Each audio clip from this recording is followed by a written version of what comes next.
शंकर के नाम की महिमा है।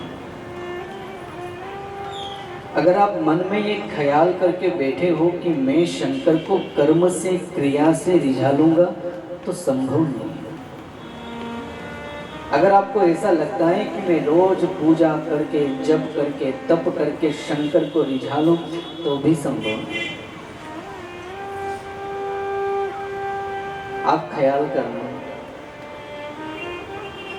कि ईश्वर जब तक नहीं मिलता, जब तक मन का अहंकार नहीं मिटता। और पूजा करने के बाद भी तो अहंकार आता है। मैं रोज मंदिर जाती हूँ, मैं रोज शंकर को जल चढ़ाती हूँ, मैं रोज सेवा करती हूँ। ये जो मैं आ गया ना,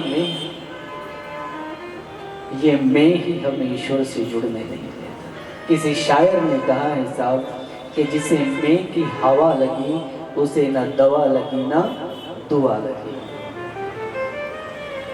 ये अहंकार ही है जो हमें ईश्वर के नजदीक नहीं पहुंचने देता। इसलिए ये मैं हटा देना। मैं भक्त, भक्ति की परिभाषा भी बड़ी अलग है साहब।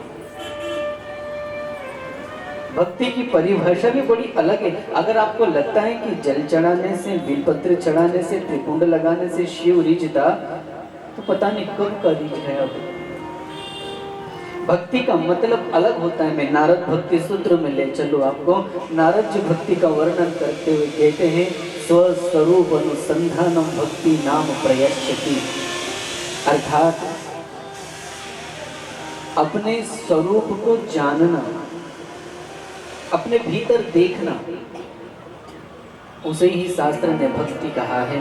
कभी आपने शंकर जी को देखा होगा तो बाबा ध्यान में मस्त बैठे रहते। देखा आपने?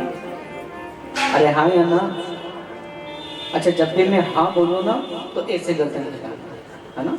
और ना बोले तो ऐसे गर्दन हिलाना। इससे क्या होगा? गर्दन की कसरत भी हो जाएगी, है ना? नहीं तो 3 घंटे एक टक ऐसे देखते रहोगे तो शाम को बहू को परेशान करोगे, गर्दन दर्द करोगे। इससे अच्छा है गुरुजी बोले देखा भगवान को, तो बोलना हाँ देखा। भगवान को नहीं देखा, नहीं देखा। तो आपने तो भगवान शंकर को देखा है ना? देखा? कहाँ मिले थे?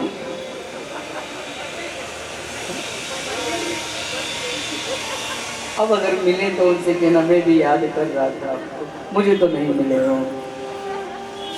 कहने का अर्थात है हमने परमात्मा का विग्रह जो देखा है, उस श्री विग्रह में परमात्मा ध्यानस्थ बैठे, समाधिस्थ बैठे। शिव स्वरूप अनुसार अनुसंधान कहने का अर्थ है कि शंकर समाधि में अपने आप को ही जान रहे हैं, अपने आप को ही देख रहे हैं। इसलिए शंकर को प्राप्त करना है साहब, तो मन से अहंकार को त्याग दीजिए।